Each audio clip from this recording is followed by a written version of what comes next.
What's up? Okay, so today I'm going to talk more about probiotics.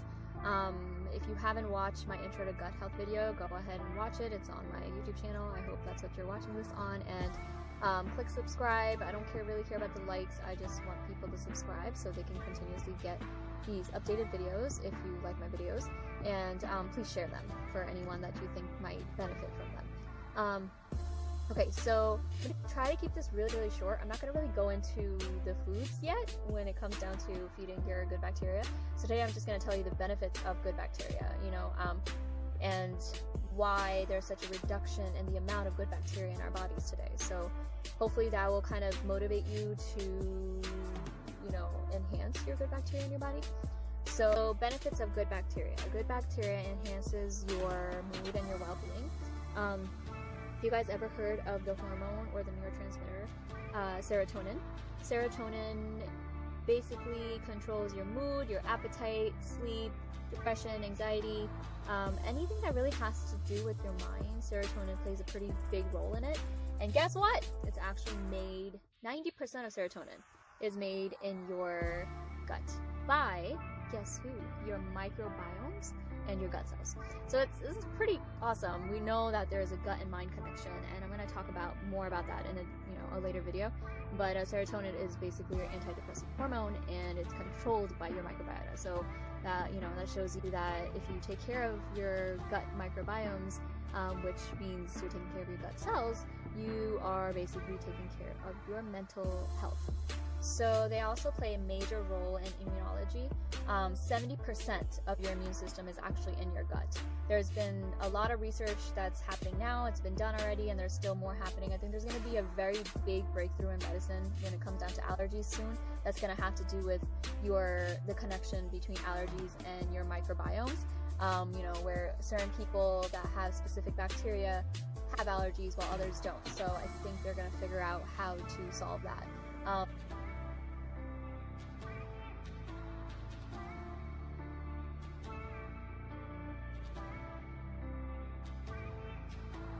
So there are so many reasons why there's a reduction of good bacteria in our bodies.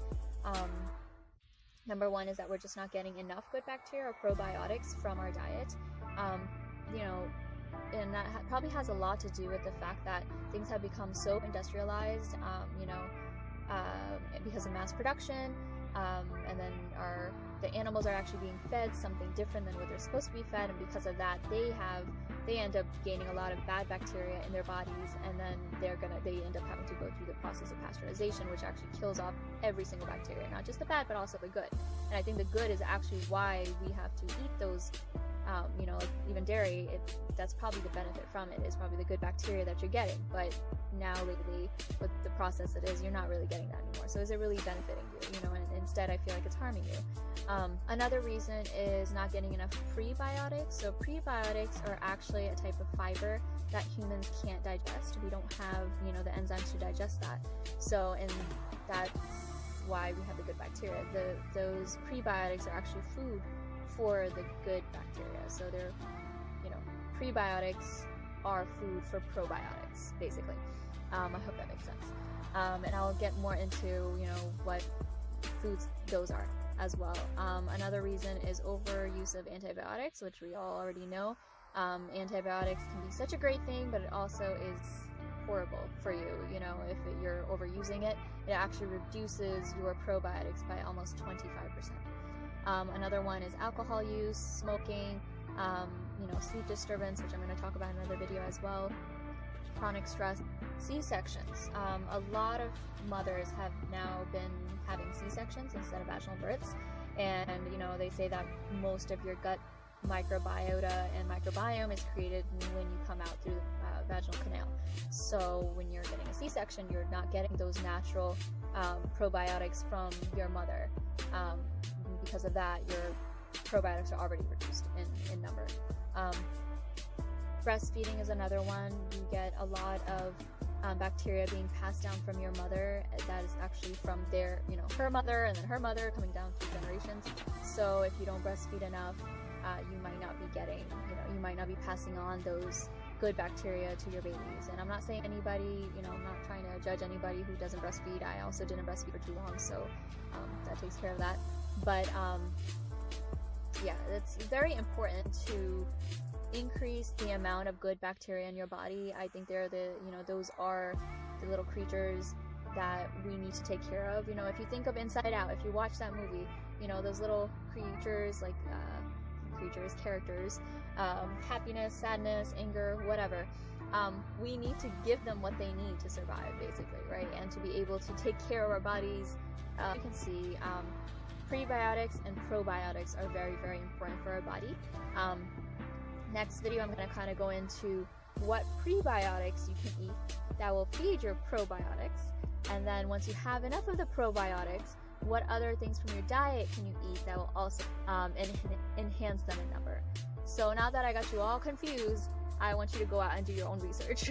Go out and kind of read up on what probiotics and prebiotics are.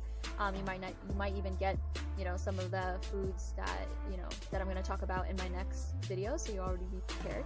Guys, gut health is definitely the future to preventative medicine and to cure chronic illnesses. I really, really believe that.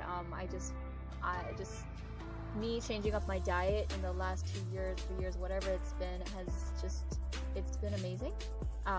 It has changed my life, and I feel much, much, much better, regardless of the amount of stress I have in my life, and you know, maybe sleep deprived and stuff like that. So now I'm going to be working on that and other techniques I'll start talking about in other videos, like meditation and stuff, that is actually makes a very, very big difference. So please, please, please go out and try to take some of this stuff in and apply it to your life or your loved ones' lives. All right, love, heal, take control. Peace out.